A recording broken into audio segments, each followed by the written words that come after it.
जब मैं totally blind हो गई तो उसके बाद ज़िंदगी का एक इतना मुश्किल वक्त था कि मुझे सांस आना बंद हो जाता था। थोड़ी थोड़ी देर के बाद मैं बहुत मुश्किल से खींच खींच के सांस लिया करती थी और सिर्फ मैंने दुरूद शरीफ को जारी रखा, शायद जिसकी वजह से मुझ में हिम्मत और ताकत आई।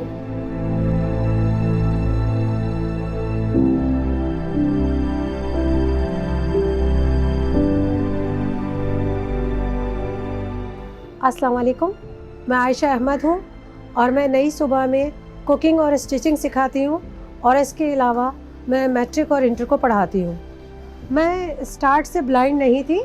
स्टडी के दौरान मैंने हाइपोटेंसी के ड्रॉप्स यूज़ किए थे जिसकी वजह से मेरा रेटिना डिटैच हो गया और इसके बाद एक तवील ऑपरेशन और लेज़र्स की चेन चलती रही और मेरी लाइफ जो है आइसोलेशन में चली गई थी। जब मैंने अपने इलाज को स्टार्ट किया, यानी मैं डॉक्टर के पास गई थी अपनी आँखों का इलाज करवाने के लिए, तो उन्होंने मुझे आई ड्रॉप्स दिए थे।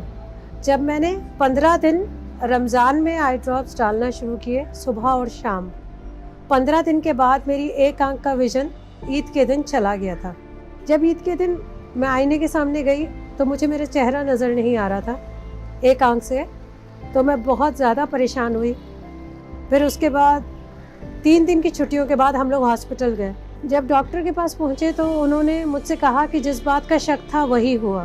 तो मैंने डॉक्टर साहब से ये बात की कि आपने ये बात का मुझे पहले क्यों नहीं बताया कि आपको इसका शक था, तो ये मैं दवाइयाँ नहीं इस्तेमाल करती। लेकिन उन्होंने मुझे कोई खातिर ख़्वाह जवाब नहीं दिया। जिन दिनों में मेरा रेटिना डिटैचमेंट हुआ उस वक्त पाकिस्तान में रेटिनल डिटैचमेंट की सर्जरी नहीं थी। मुझे यूके जाना पड़ा और वहाँ पे मेरे ऑपरेशंस हुए, वहाँ पे मेरी सर्जरीज़ हुई और वहाँ पे मैंने कुछ स्टडीज़ भी की थी ऑपरेशंस के साथ साथ। लेकिन जब वहाँ से वापस आई तो पाकिस्तान में आने के बाद रफ्ता रफ्ता मज़ीद मेरे ऑपरेशन हुए और मेरी नज़र ख़त्म हो गई। जिन दिनों में मैं ब्लाइंड हुई थी तो उस वक्त हमारी फैमिली को भी इतनी अवेयरनेस नहीं थी कि एक ब्लाइंड के साथ कैसे रिएक्ट करना है, और दूसरा हमें किसी नाबीना इदारे के बारे में कोई इन्फॉर्मेशन नहीं थी। जब मैं टोटली ब्लाइंड हो गई तो उसके बाद ज़िंदगी का एक इतना मुश्किल वक्त था कि मुझे सांस आना बंद हो जाता था। थोड़ी थोड़ी देर के बाद मैं बहुत मुश्किल से खींच खींच के सांस लिया करती थी और सिर्फ मैंने दुरूद शरीफ को जारी रखा, शायद जिसकी वजह से मुझ में हिम्मत और ताकत आई। अगर शायद दुरूद शरीफ को मैं नहीं पढ़ती तो मैं शायद उस ट्रॉमा से कभी बाहर नहीं निकलती। मुझे अपने बराबर में कोई आवाज़ चलती हुई से भी डर लगने लगा था। मैं बहुत ज़ोर ज़ोर से चीखें मारने लगती थी डर के मारे। मेरे पेरेंट्स की समझ में नहीं आता था कि वो मेरे साथ किस तरह सलूक करें। वो हर वक्त रोते रहते थे, मेरी बहनें, मेरे भाई, मेरी वालदा।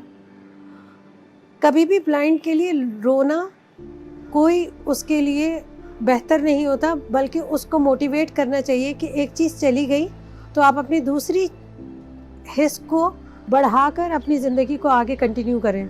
मैंने अपनी लाइफ तकरीबन अपने घर में ही गुजारी है, वो भी इसलिए कि मेरा घर सुपर हाईवे पर है और वहाँ से कहीं आना जाना मुमकिन नहीं है।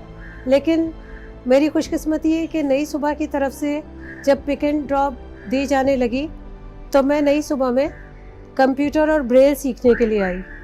मैंने यहाँ पर ब्रेल भी सीखी दोबारा और कंप्यूटर सीखा। मैं पहले ये समझती थी कि मैं कंप्यूटर नहीं सीख पाऊँगी, लेकिन जब मैंने यहाँ पे आके कंप्यूटर सीखा तो माशाल्लाह बेसिक में मैंने अपनी क्लास में टॉप किया।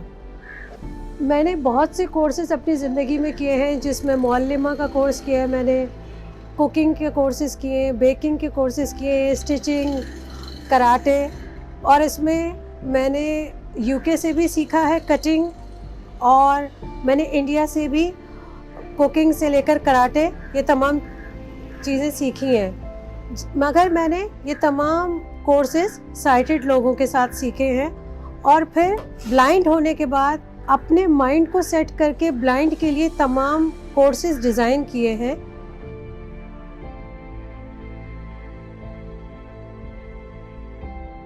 मैं ये दरख्वास्त करना चाहती हूँ कि अगर कभी भी किसी डॉक्टर के पास आप जाएं तो उनसे तमाम मालूमात लें कोई दवाई को इस्तेमाल करने से पहले, ताकि आपको उसके बारे में मालूमात हो। और डॉक्टर्स से भी रिक्वेस्ट करती हूँ कि अपने पेशेंट्स को हर बात के बारे में पहले से आगाह करें।